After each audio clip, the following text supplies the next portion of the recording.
Welcome to all the devotees. Today is the 31st December 2021, the last day of this year. And through the whole year that has passed, we have struggled with many obstacles. As we are aware, living and going about our life in 2021, we have had to not be heedless and have had to be careful and cautious. Doing work and business and having right livelihood has been much more difficult than previous years, and so we have had to have Dhamma, having the qualities of patience and forbearance. And the Buddha praised those who have forbearance, Kanti. Having the Dhamma quality of forbearance is important, and it is what can make one succeed in various aspects, be it studying, doing work or business, and in Dhamma practice and meditation. It all requires Kanti, forbearance. It is the good virtue of wise people, spiritual seekers, ascetics, and Dhamma practitioners. And this is important because compared to all our years in the past, it has been incredibly difficult to carry on with our life. We have had to struggle with harm and dangers all around us, and we don't know where this enemy is as well. That is because it is a virus that has spread all over the place. Everyone around the world has experienced this hardship, and so we have been born in this era where there are many problems, but we need to take it as something normal and ordinary. In the Buddha's time, they had diseases and wars, and it's been going on until this present era, where there is a pandemic, and there is no medicine yet that can treat it completely. But we must be able to pass these obstacles well, with Kanti, forbearance, through cooperation, through having metta, loving kindness, and compassion for each other. And whatever our situation is, we have passed all the obstacles until the end of this year, and today is the last day of this year. May I anumodana, rejoice with all of you who have struggled and passed all the bad things, and those practicing Dhamma will have seen what has arisen as being Dhamma. We may have had people we have known, our mother, our father, brothers, sisters, relatives, or our close friends, that have passed away from us. This is held as being normal. It's a part of nature which has arising, persisting, and ceasing. There are those who have come before us and go after us, and there are those who are born before us and leave before us. This is normal. So let us learn and see what is it that has passed already, and what has made us miss out on the chance to build goodness. This is called time, having let time pass with no benefit, as when it's passed by, it has no benefit anymore. And this has come from the mind that associates or indulges in thoughts coming from delusion in our hearts. The delusion in our hearts, we could call it as simply being a spirit or ghost, like a ghost that gambles, a ghost watching entertainment, a ghost that goes out late night, that associates with bad friends, that has no mindfulness and wisdom. So this is our spiritual heart not being normal. Our heart is not the mind of a devata, a heavenly being. It is not a heart that is human. So this can make our hearts fall to a path of the bad and unskillful. And so the Buddha taught that to not associate with fools and to associate with wise people is a blessing of one's life. This is the starting point, the first point, and a very significant point. And the essential wise person is the wise person that is in one's own heart first. If we associate with our heart that has Dhamma, then our heart is a wise person already. And then this will lead us to find good things, things that have benefit. I want to mention that when we talk about desire, we shouldn't think that it's only Tanha, craving. There is the desire of the type that has a sense of self, that we want us to look good, to stand out. The desire of the type that wants to only indulge ourselves, and is solely for our own benefit and for our own happiness. This desire may harm others for our own benefit. There is a lot of this around. And this is called Tanha, craving, or unwholesome desire. But there is another type which is desire as well, but it has good, wholesome intentions.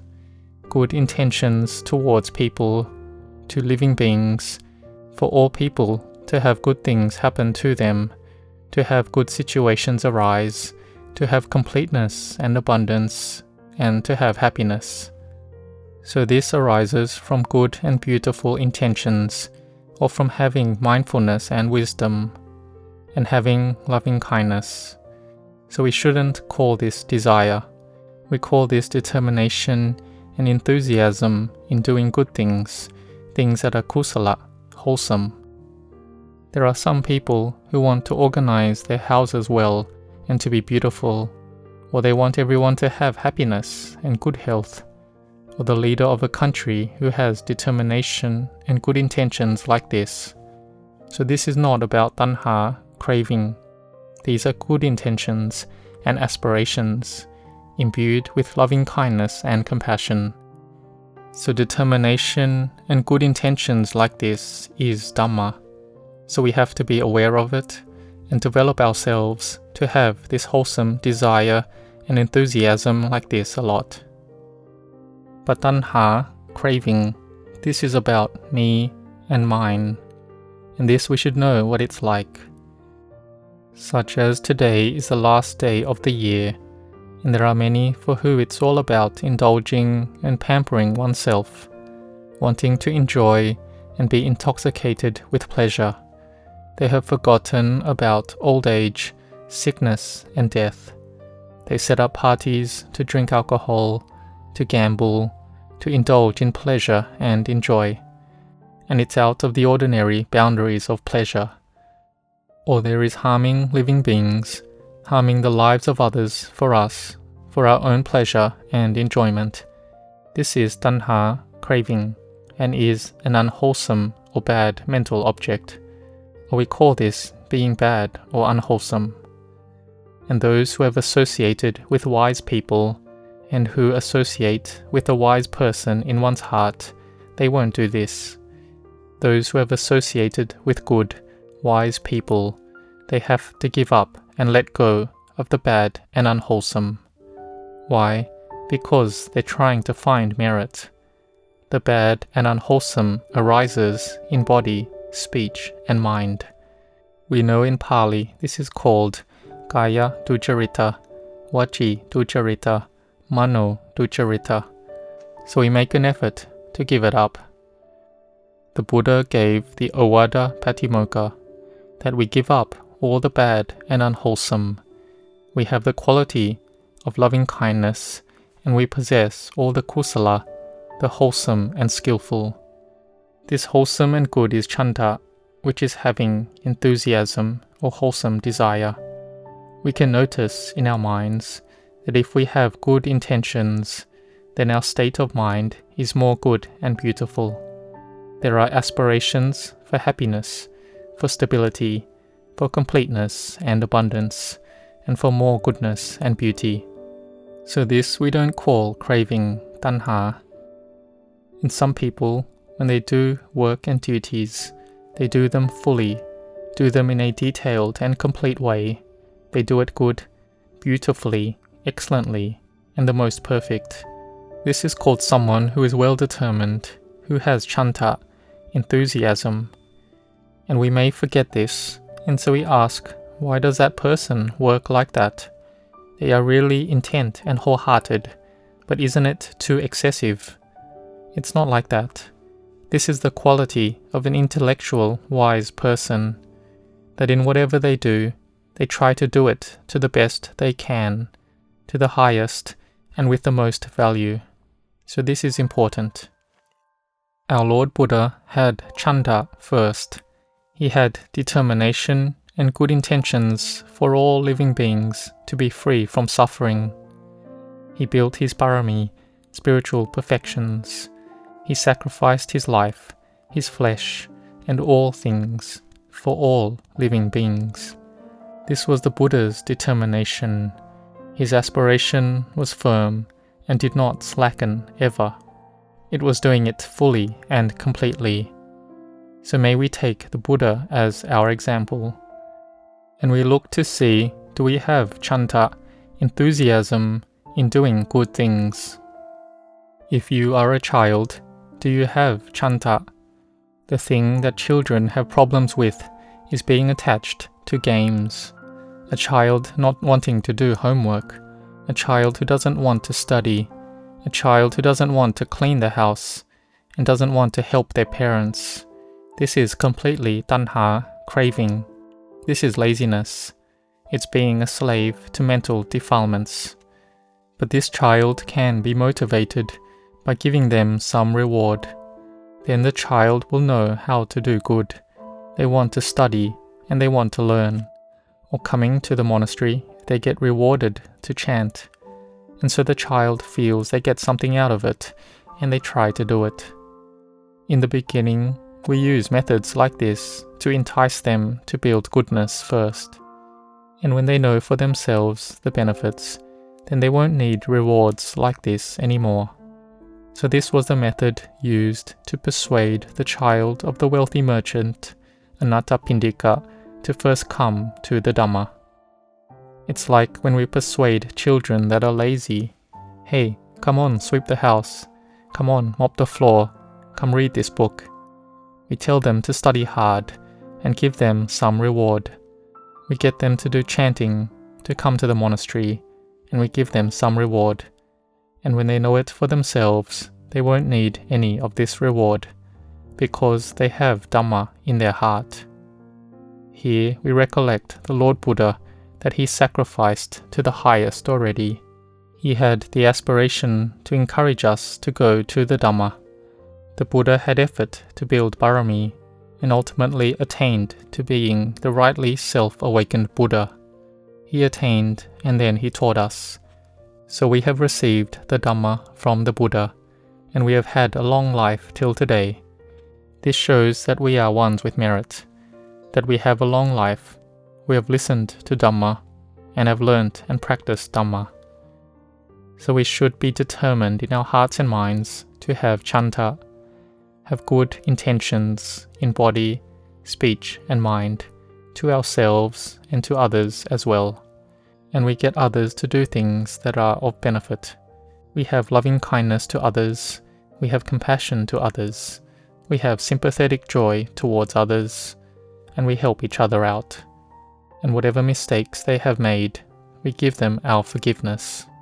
So try to have a good mind, which is having these 4 sublime states of mind towards each other. Then we will have happiness all through the year and onwards, not just this one day. And today is the last day of the year, so we come to chant and come to build goodness, which is an auspicious and uplifting event. But it should not just be one day. Like when we eat, can we just eat one day and be full all year? We need to eat every day, and many meals a day, right? We have to bathe, right? We have to rest, right? So this is food for what? Food for the body. And what about the medicine that is food for the spiritual heart? What do? We need to have Dhamma. We need to have goodness. So chanta, the enthusiasm in building goodness and having good aspirations, this is the medicine that will take care of our hearts. It makes our hearts have freshness. Our hearts have virtue. Our hearts have Sila Dhamma, morality. Our hearts have the quality of generosity. Our hearts have samadhi, concentration.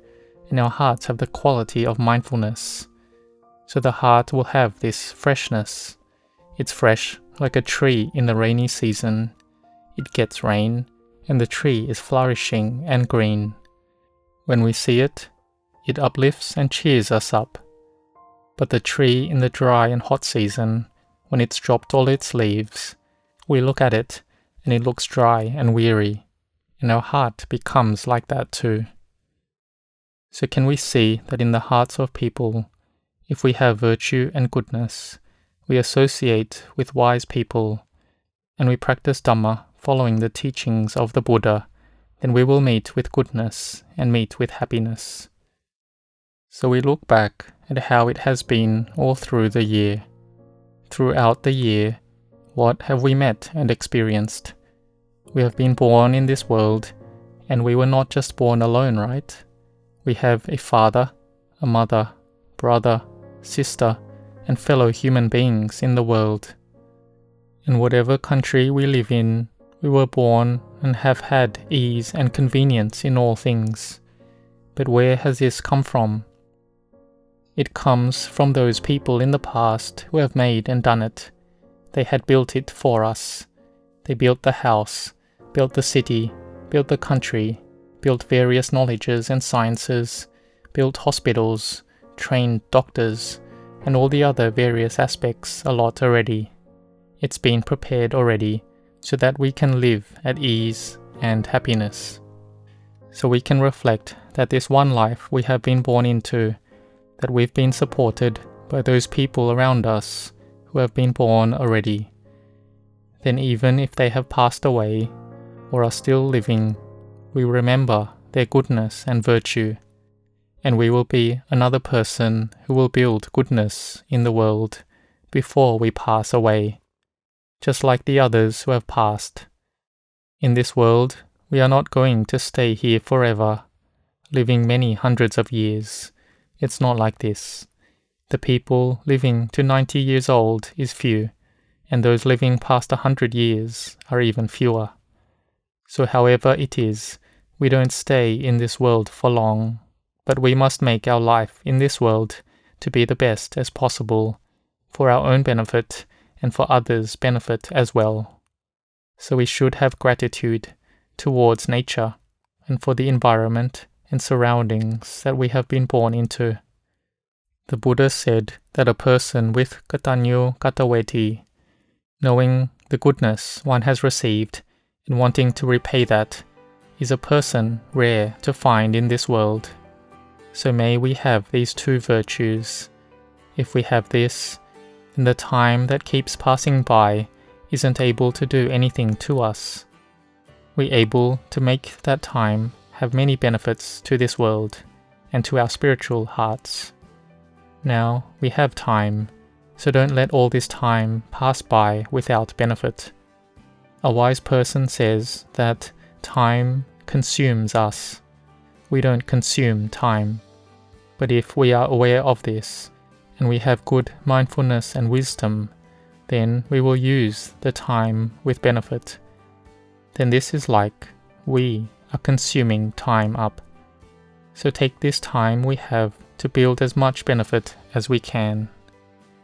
So all of you that have life till today, may you set your hearts and minds that all through the year 2022 that is coming soon, that you will build goodness all through the year.